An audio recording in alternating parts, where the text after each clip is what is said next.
Où est l'arnaque? Blablabla, rappelons brièvement le concept de cette série de vidéos. Il s'agit pour moi de résoudre ici cet exercice en vous arnaquant à au moins un moment de ma correction. À vous de voir à quel moment je vous aurai arnaqué. En seconde partie de vidéo, je dévoile l'arnaque et je vous indique une correction valide. C'est parti, évitez la section commentaires avant d'avoir vu la vidéo, d'avoir essayé de voir où était l'arnaque. Si vous vous y aventurez, faites attention au spoil. Si vous avez un commentaire à émettre qui peut contenir du spoil, vous êtes le bienvenu, mais faites une mention spoil avant votre commentaire, et c'est parti, on peut vraiment y aller. Pour n appartenant à grand N, on note un égale x carré moins 1 puissance n, donc ce polynôme-là. On nous demande de montrer que pour tout n appartenant à grand N, x carré moins 1 fois un dérivé n plus deuxième, ça va désigner entre parenthèses la dérivée n plus deuxième du polynôme un ici, plus 2x fois un dérivé n plus unième, moins n plus 1 fois un dérivé n égale le polynôme nul. Voilà ce qu'on nous demande de montrer.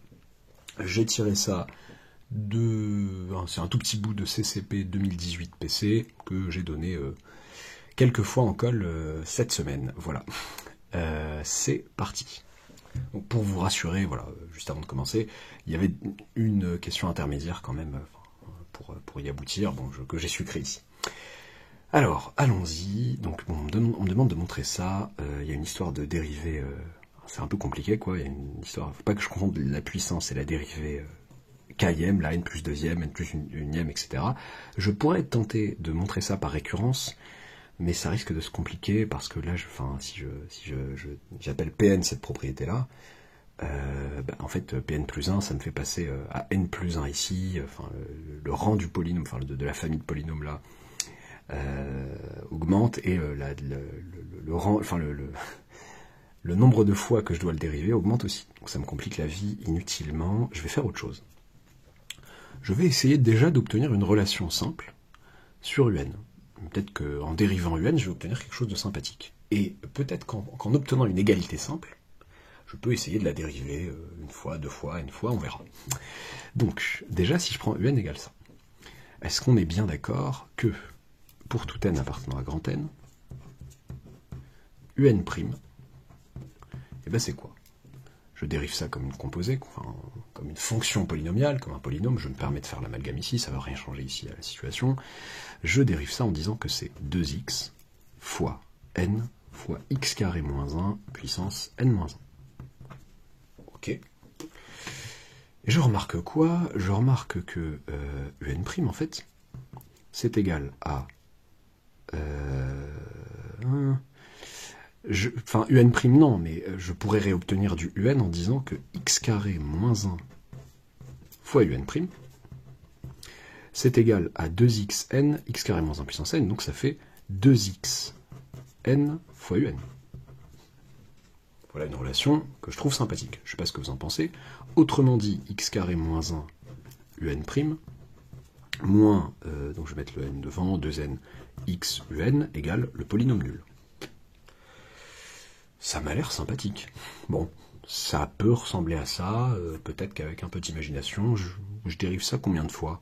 Tiens, si je dérivais cette égalité n plus une fois, parce que là j'ai déjà une dérivée ici, si je dérivais ça n plus une fois, bon, j'ai une somme, une différence de deux polynômes, que je veux dériver n plus une fois. Bon, chacun des termes de ma différence est un produit. Le sieur Leibniz serait ravi de pouvoir nous aider ici. Bon, je dérive ces polynômes comme je dériverais les fonctions polynomiales associées. Là encore, je me permets l'amalgame, il n'y a aucun souci sur ça. D'après la formule de Leibniz,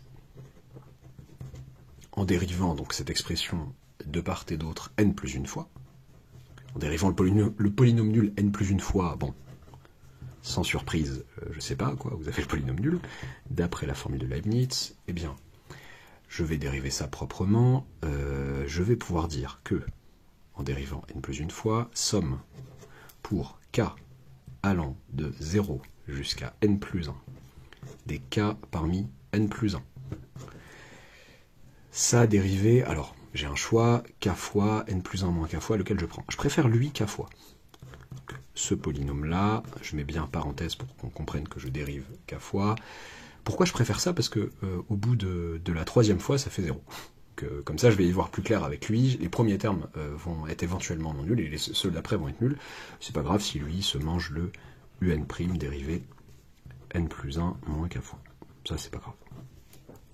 Donc, moins 2n, qui est une constante que je peux sortir, fois la somme, donc pareil, un Leibniz ici, somme pour k allant de 0 à n plus 1 de x du polynôme x dérivé k fois, j'ai oublié le coefficient binomial, je le remettrai à la fin, un dérivé n plus 1 moins k fois, égale, donc j'ai promis le coefficient, il est là, k parmi n plus 1, pardon, hop, c'est pas le sujet de l'arnaque, enfin je pense pas, égale 0, égale donc le polynôme nul aussi. Ok, donc je vais mettre en dérivant n plus une fois. Ok, alors,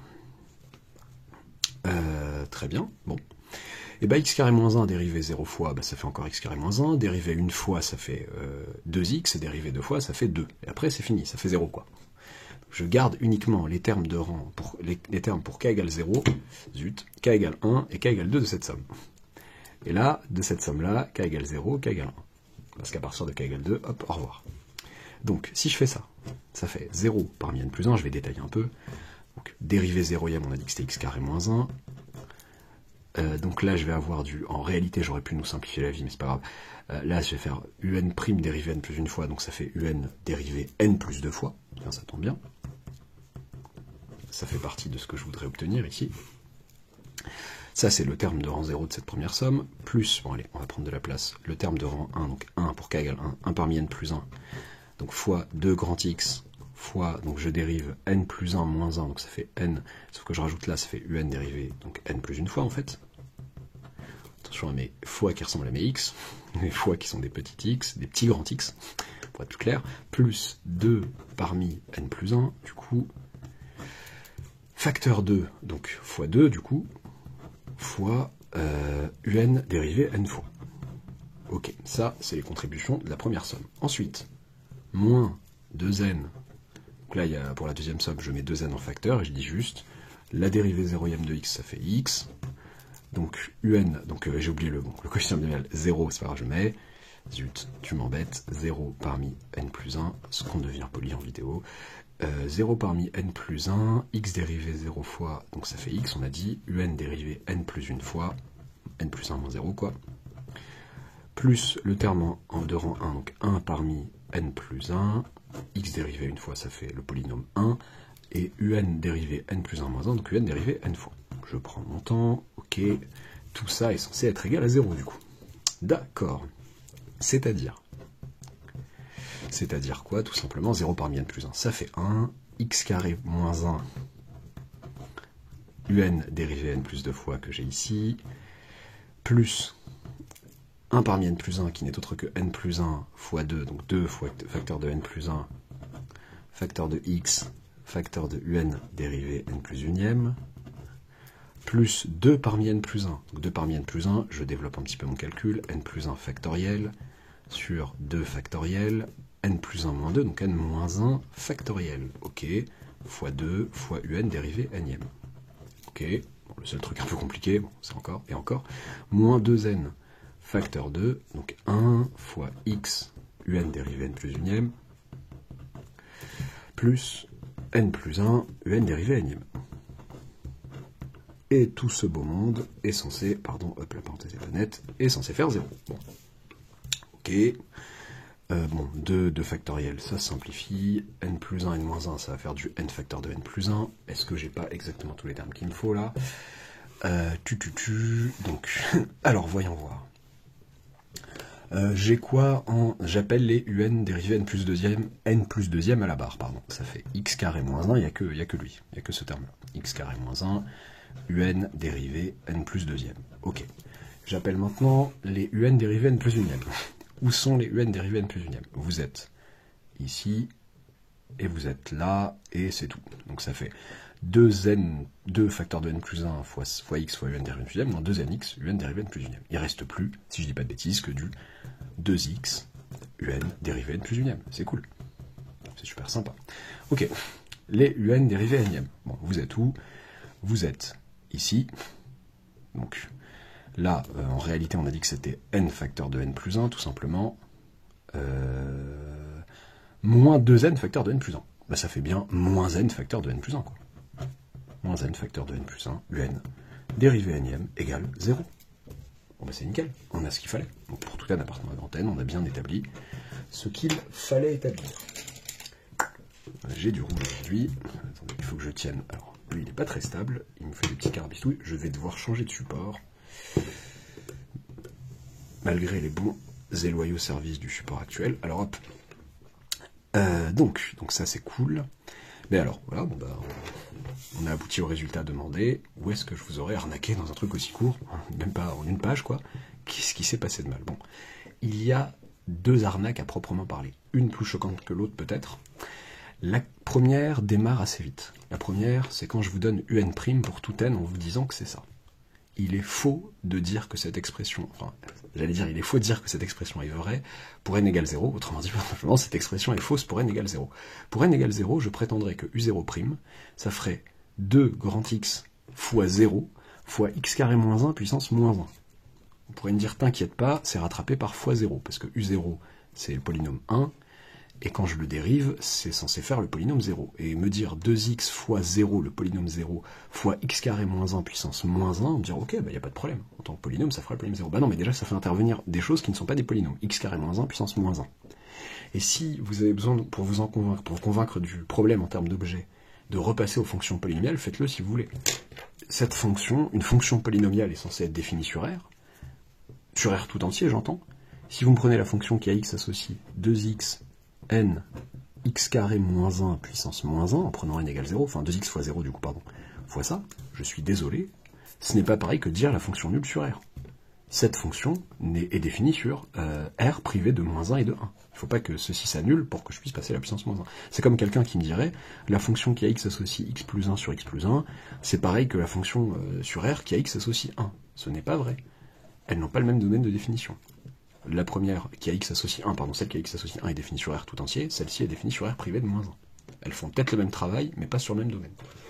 En termes d'objet, j'ai un souci. Faut faire attention, il faut juste distinguer le cas n égale 0 à part, et il se trouve qu'avec le cas n égale 0, ceci marche bien quand même, parce qu'après la multiplication vient le rattraper. Donc cette égalité reste vraie. Pour n égale 0, je constate que j'aurai 0 ici, moins 0 égale 0, tout va bien, en termes de polynôme.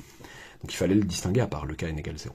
Ensuite, ma petite formule de Leibniz, elle est tout à fait exacte, ça c'était bien, bon a priori, hein, sauf si en commentaire vous avez des choses à dire.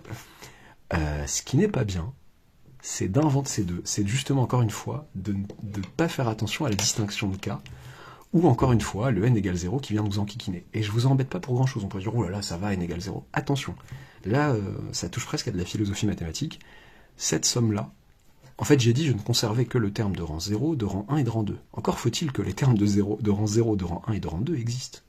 Si n égale 0, la somme va de 0 à 1. Il n'y a pas de terme de rang 2. On pourrait me dire, oui, mais t'inquiète pas. Si n égale 0, ceci égale 0. 2 parmi 1, ça fait 0. On peut, oui, effectivement, pour beaucoup, si je fais k parmi n avec k plus grand que n, strictement, ça fait 0. Ok, ça je suis pas contre. Ça je veux bien des conventions qui nous simplifient la vie, je suis absolument pas contre. Donc ça, à la rigueur, ça aurait pu être vrai en posant cette convention. Mais ça devient absolument fou d'écrire ça alors. Je veux bien que vous me disiez ça ici, mais là, 0 moins 1 factoriel pour n égale 0, ça pose problème ça. Ça pose un gros problème, donc j'ai pas le droit d'écrire ça. Hors de question d'écrire un truc pareil. Donc, soit je vais jusque-là en disant, bah là ça fait 0, dans le cas où n égale 0, soit je distingue les cas, enfin je commence dès le début en disant pour n égale 0 je le traite à part, et pour n strictement plus grand que 0, pour n supérieur ou égal à 1 je le traite à part. Voilà la douille. Ça peut paraître anodin, on peut dire ok le calcul est beaucoup plus important que cette arnaque-ci, mais ça reste important en termes d'objet. Moi je trouve ça, j'aime bien ça philosophiquement, je pense à ça notamment pour les histoires de matrices nilpotentes, où on va utiliser le binôme de Newton quand j'ai une nilpotente qui commute avec une autre matrice. Et qu'on dit on arrête le calcul au rang 3 par exemple, parce que la matrice est nilpotente d'ordre 4 par exemple. Bah oui, mais encore faut-il que votre n vous permette d'aboutir à ce terme-là, quoi. Sinon il y a un problème qui est posé. Donc voilà, en colle, j'ai enquiquiné un élève au moins sur cette partie-là, moins sur ce passage-là, parce qu'on avait d'autres chats à fouetter d'un point de vue calculatoire. Donc si les élèves qui sont tombés sur ça m'entendent, bon, je sais qu'il y en a 2 ou 3 qui regardent parfois de temps en temps, donc voilà, faites attention à ça. c'est pas non plus, voilà, c'est pas ça qui va peut-être tout changer, mais faites attention quand même à ce genre de distinction de cas. Là, j'ai gardé un bout en mode première année de l'exo, quoi. Mais je pense notamment aussi, voilà, je pense en deuxième année, notamment aux situations où vous avez des séries entières et où le fait d'oublier de distinguer le cas n égale 0 à part vous fait oublier que le premier terme n'est pas nul. Par exemple, je sais pas moi, une histoire de puissance 0, 0 puissance 0 qui fait 1 par convention en général qu'on adopte, ça vous fait oublier que, ah tiens, le premier terme de ma série entière, enfin, quand je vais la poser, le terme constant, bah, il n'est pas nécessairement nul. Alors que vous auriez envie de le sucrer si vous oubliez comme ça des choses. Les situations qui peuvent être agaçantes, qui peuvent paraître agaçantes, où il faut distinguer un cas à part, ne sont pas là pour vous embêter. Si on peut les unifier facilement, faisons-le, mais sinon, on fait attention à ce que nous écrivons soit vraiment valable pour tous les n que nous avons posés. Voilà. Bon, déjà ça, au moins, on a l'honnêteté d'écrire des quantificateurs pour que le lecteur puisse s'y retrouver. Le pire, c'est d'écrire aucun quantificateur et de dire, bon, bah ok, bon, je voulais dire pour n supérieur ou égal à 1. Ah bah, comment je pouvais savoir? Voilà, j'espère que ça vous aura plu. Donc oui, pardon, ces polynômes là, je sais pas si le titre de la vidéo va le clarifier, mais c'est juste avant le gendre. Donc ces polynômes là servent à construire les polynômes de Legendre qui vont s'écrire ln égale, allez, de mémoire, et j'espère ne pas me tromper, donc un dérivé n-ième, j'en suis certain, 1 sur 2 puissance n factoriel, et je corrigerai ça au montage si besoin, et je reviendrai peut-être sur ce problème. C'est un problème beaucoup plus long, j'ai pas encore trouvé forcément d'arnaque intéressante à faire sur le reste. Si jamais j'en retrouve, j'hésiterai pas à poursuivre, à faire une sorte de partie 2 de cette vidéo, en admettant des résultats sur les polynômes UN. Sinon je passerai à autre chose, je ferai comme ça me chante. J'espère que ça vous aura plu, n'oubliez pas de vous abonner si ce n'est pas encore fait, d'activer la petite cloche des arnaques, et à bientôt pour une nouvelle vidéo.